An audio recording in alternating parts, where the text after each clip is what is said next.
You ever feel like you're running at full speed, but not getting anywhere in life? Sometimes even hitting a wall. You've got goals, deadlines, bills, responsibilities, but somewhere along the way, you forgot to actually live. We're chasing money, but losing our time. We're gaining followers, but feeling more alone. We're working harder, but feeling empty. I was there, a few days away from making the worst decision in my life, but I hit pause and asked myself, what really matters? This video is the answer I came up with. Disclaimer: I'm not here to pretend I've got life all figured out, but I've lived through some stuff, messed up a few times, tried again, and along the way, I picked up 6 lessons that changed everything. Not overnight, not perfectly, but slowly and permanently. This video isn't motivation. It's not a theory. It's the truth, wrapped in stories, reflection, and real-life examples you can actually use. From money and creativity to energy, people, and purpose, I'll show you how to stop surviving and start designing your life. Chapter 1. Money buys time or steals it. Money isn't just about numbers in your bank account, it's permission.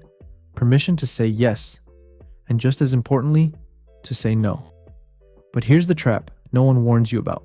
The moment you start making more, you start spending more. You think, I've earned this. Bigger apartment, better car, fancier clothes. I was there. I got my first big paycheck, and I was ecstatic.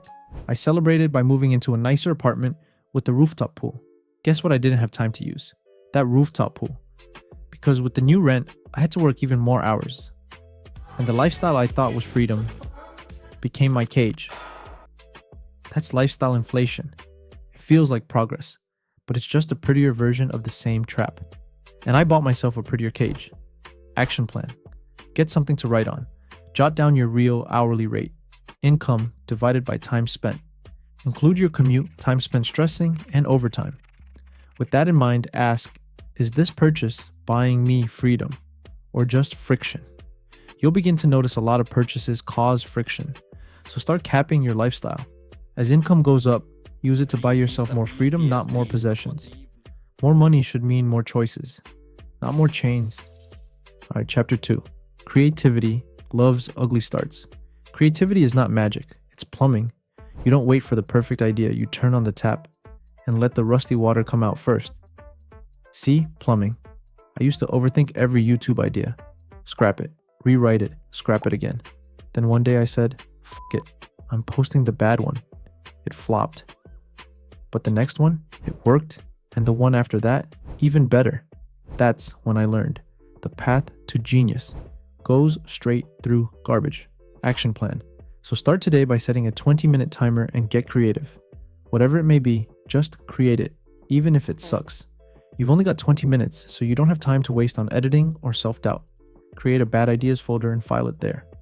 Think of that folder as a garden. You'll see it growing more beautifully over time. Patience is key. You can't drive with one foot on the gas and one on the brake. Apply that concept to creativity. Make, then judge, not both at once. Chapter 3. Energy over everything. You don't need more time. You need more energy.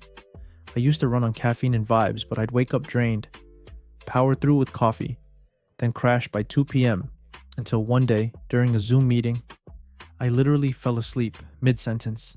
Yup, camera on and everything. Embarrassing? Yes. Eye-opening? Actually, no, I was sleeping. But now, I treat my energy like a phone battery. You don't wait till it's at 1% to plug it in, right? Action plan. Start by making a list. What gives you energy? What drains it? Those drains are what we call energy vampires.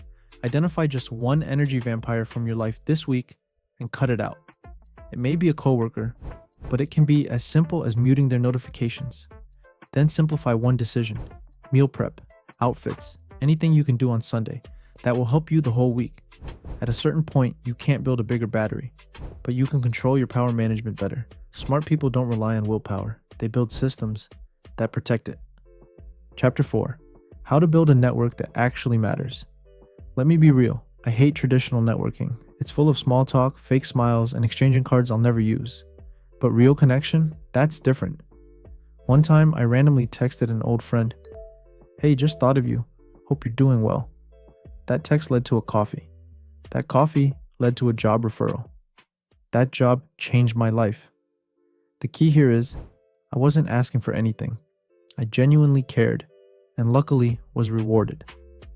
Action plan. Implement this into your life by texting 2 people this week just to check in, no agenda. Next, introduce 2 friends who could help each other. Make these relationship reps part of your routine. And before you know it, those friends will open doors to opportunities never thought of. Friendships aren't always built in big moments. It's built in the boring ones. Nurture them and watch them grow.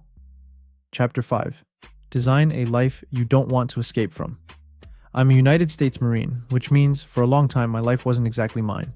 I'd wake up when they say, eat when they say, train, adapt, and execute when they say. There were no excuses. No, I'll do it later. At first, it made me sharper, more disciplined. But over time, I realized something was missing. I knew how to follow a mission, but I didn't have one of my own. I'd get the weekend off and feel completely lost. I'd scroll, sleep, and waste my time till Monday.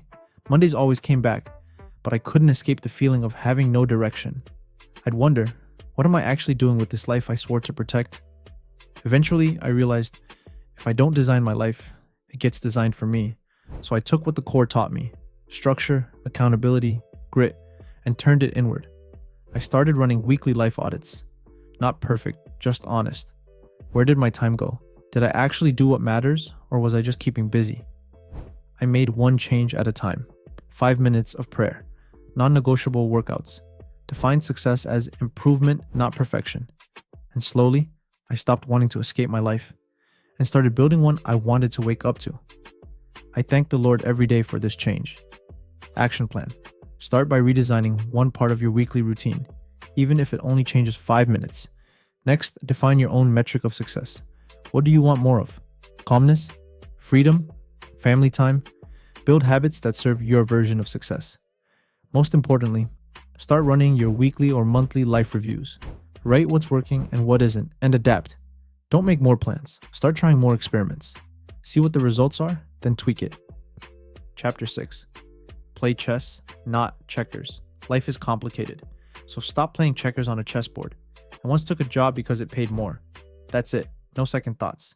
6 months in, I was miserable because I didn't consider the chain reaction of one decision. I had a long commute just to get to a toxic boss. And for what? Just to have no time for my own life? Thankfully, now I ask myself, if I do this, then what happens next?